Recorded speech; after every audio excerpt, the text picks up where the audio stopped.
JNTU తొలి మహిళా registrar గా నియమితులైన ప్రొఫెసర్ జయలక్ష్మిని యథావిధిగా పదవిలో కొనసాగించాలని బీసీ మహిళా సంఘం రాష్ట్ర అధ్యక్షురాలు బి మణిమంజరి సాగర్ రాష్ట్ర ప్రభుత్వాన్ని డిమాండ్ చేశారు. హైదరాబాద్ లోని బీసీ భవన్ లో నిర్వహించిన అత్యవసర సమావేశంలో ఆమె మాట్లాడుతూ 54 ఏళ్ల జేఎన్టీయూ చరిత్రలో తొలిసారిగా ఓ మహిళ, అందులోనూ బీసీ మహిళకు రిజిస్ట్రార్ గా అవకాశం లభించిందని, అలాంటి సమయంలో 45 రోజులు కూడా పూర్తి కాకముందే ఆమెను తొలగించే ప్రయత్నాలు చేయడం మహిళలను, ముఖ్యంగా బీసీ మహిళలను అవమానించడమేనని విమర్శించారు.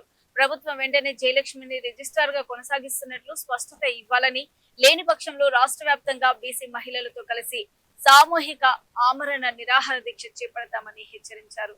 సంక్షేమ సంఘం రాష్ట్ర అధ్యక్షురాలు తారకేశ్వరి, బీసీ మహిళా సంక్షేమ సంఘం జనరల్ సెక్రటరీ ఏ సంధ్యారాణి సెక్రటరీ, అలాగే నీలా బీసీ సంక్షేమ సంఘం రాజేంద్ర నగర్ డివిజన్ ప్రెసిడెంట్, శివం రాష్ట్ర కన్వీనర్, అలాగే రేణుక మహిళా సంక్షేమ సంఘం రాష్ట్ర కార్యవర్గ సభ్యులు, రాష్ట్ర కార్యవర్గ సభ్యురాలు, అలాగే సావిత్రి రాష్ట్ర కార్యవర్గ సభ్యురాలు. మొన్న కూడా మన రాలేదు పల్లె మహిళా సంక్షేమ సంఘం రాష్ట్ర అధ్యక్షురాలు.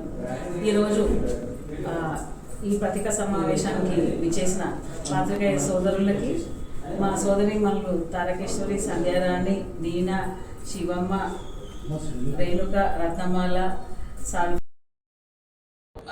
అంతకుముందు కూడా రెడ్డిలు ఉండే, అంతకుముందు కూడా రెడ్డిలే ఉన్నారు వైస్ ఛాన్సలర్, ఇప్పుడు కూడా రెడ్డియే ఉన్నాడు వైస్ ఛాన్సలర్. అంతకుముందు ఒక ఎస్సీ ఉండే, ఎస్సీలకు మేము ఇవ్వద్దని చెప్పట్లేదు, ఎస్సీలకు కూడా ఇవ్వండి, కానీ ఇది మేము ఇవ్వమని పోరాటం చేయలేదు. మీరు ఇచ్చినారు, బీసీ గారు రిజిస్టర్ పోస్ట్ ఇచ్చినారు ఒక మహిళకి.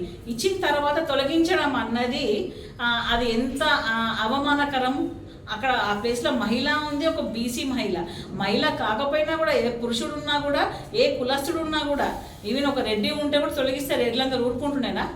ఒక పదవి స్వీకరించిన 45 రోజులలో పదవి నుంచి తొలగించడం అన్నది అది ఎంతవరకు సమంజసము, ఎంతవరకు కరెక్ట్ అనేది రాజకీయ ప్రభుత్వానికి అసలు చిత్తశుద్ధి లేదా? బీసీలకు ఆయన 42% రిజర్వేషన్ అనేది ఓన్లీ ఒక గిమిక్, ఓన్లీ అసలు అప్పుడే అన్నాడు రేవంత్ రెడ్డి మేము పోయినప్పుడు, మేము ఇక్కడ చేస్తాం కానీ సెంటర్లో మీకు కాదు అంటే, కాకూడదని మీకు ఉంది కాబట్టి మీరు ఆ మాట మాట్లాడేది. మీరు మేము 56% వచ్చినాము మా కులగణనలో అని మీరే అనౌన్స్ చేసారు, మీ ప్రభుత్వమే అనౌన్స్ చేసింది.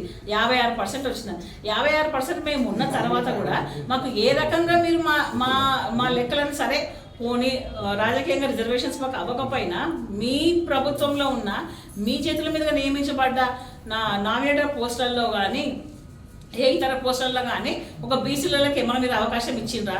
అందులో బీసీ మహిళలకి ఇంకెక్కడన్నా అవకాశం ఉందా?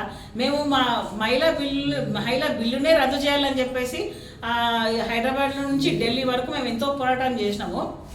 మహిళా బిల్లు రద్దు కావాలని చెప్పేసి, ఎందుకంటే అందులో బీసీ మహిళలకు సపోర్ట్ లేదని చెప్పేసి, జనంలో సగభాగం ఉన్నాం మేము. మళ్ళీ 40 కోట్ల మంది జనాభా ఉన్న మా మహిళలము ఎందుకు మేము ఒకరి కింద పనిచేయాలి? మేము ఇది రేవంత్ రెడ్డికి ఏంది బీసీలు ఎదగ